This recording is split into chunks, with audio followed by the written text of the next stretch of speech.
জিবরাইল আলাইহিস সালাতু ওয়াস সালাম, জিবরাইল আলাইহিস সালাতু ওয়াস সালাম বাহন পরিচালনা করলেন এক কদমে হাত্তা আতাস সামাআদ দুনিয়া, দুনিয়ার আসমান অর্থাৎ প্রথম আসমানের মধ্যে পৌঁছে যেতে মাত্র এই বুরাকের লাগছে এক কদম।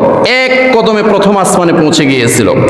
ফাস্তাফতাহা, অতঃপর জিবরাইল আলাইহিস সালাতু ওয়াস সালাম প্রথম আসমানের ফেরেশতাকে বললেন, হে প্রথম আসমানের ফেরেশতা, দরজা খুলে দাও, প্রথম আসমান খুলে দাও।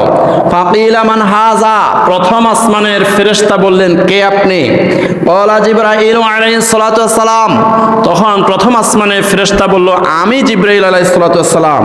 কিলা ওমান মাআকা, জিবরাইল আলাইহিস সালাতু ওয়াস সালামকে ফেরেশতা জিজ্ঞাসা করলো, আপনার সাথে কি কেউ আছে? ক্বালা মুহাম্মদ সাল্লাল্লাহু আলাইহি ওয়াসাল্লাম, তখন জিবরাইল আলাইহিস সালাম বললেন, হ্যাঁ আমার সাথে আছে আখির নবী মুহাম্মদুর রাসূলুল্লাহ সাল্লাল্লাহু আলাইহি সাল্লাম। বিলা ওয়াকাদ উরসিলা ইলাইহি, তখন প্রথম আসমানে ফেরেশতা জিজ্ঞাসা করলো, ওনাকে কি ডেকে পাঠানো হয়েছে? আপনার সাথে আখির নবী মুহাম্মদুর রাসূলুল্লাহ সাল্লাল্লাহু আলাইহি সাল্লামকে আনার জন্য কি বলা হয়েছে? ক্বালা নাআম, তখন জিবরাইল আলাইহিস সালাম বললেন, হ্যাঁ ওনাকে ডেকে পাঠানো হয়েছে। ক্বালা মারহাবান বিহি ফানি'মাল মাজিউ জাআ, তখন প্রথম আসমানের ফেরেশতা বলল, উত্তম আগন্তুক এসেছে, মর্যাদাপূর্ণ আগন্তুক আমার কাছে এসেছে, আমাদের কাছে এসেছে, অতএব মারহাবা মারহাবান বিহি ফানি'মাল মাজিউ জাআ, উত্তম আগন্তুকের জন্য, সম্মানী আগন্তুকের জন্য মারহাবা, মুবারকবাদ। ফা ফাতাহা, অতঃপর প্রথম আসমান খুলে দেওয়া হলো।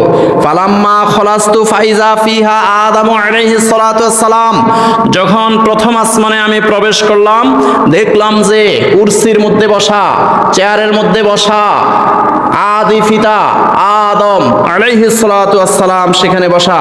ফাসাল্লিমা আলাইহি ফাসাল্লামতু আলাইহি ফারাদ্দা, অথবা জিবরাইল আলাইহিস সালাম বললেন, হে নবী মুহাম্মদুর রাসূলুল্লাহ সাল্লাল্লাহু আলাইহি সাল্লাম, আপনি এই আদম আলাইহিস সালাতু ওয়াস সালামকে সালাম দেন। আমি সালাম দিলাম। আদম আলাইহিস সালাতু ওয়াস সালাম সালামের জবাব দিলেন। সুম্মা ক্বালা মারহাবান বিল ইবনি সালেহ ওয়ান নাবিয়্যিস সালেহ, তখন আদম আলাইহিস সালাতু ওয়াস সালাম বললেন, মারহাবা, মুবারকবাদ, নেককার সন্তান, নেককার নবীর আগমন হয়েছে, অতএব হে মুহাম্মদ সাল্লাল্লাহু আলাইহি সাল্লাম আপনাকে মোবারকবাদ। এই হাদিসটা হলো বুখারী শরীফের 3887 নম্বর হাদিস।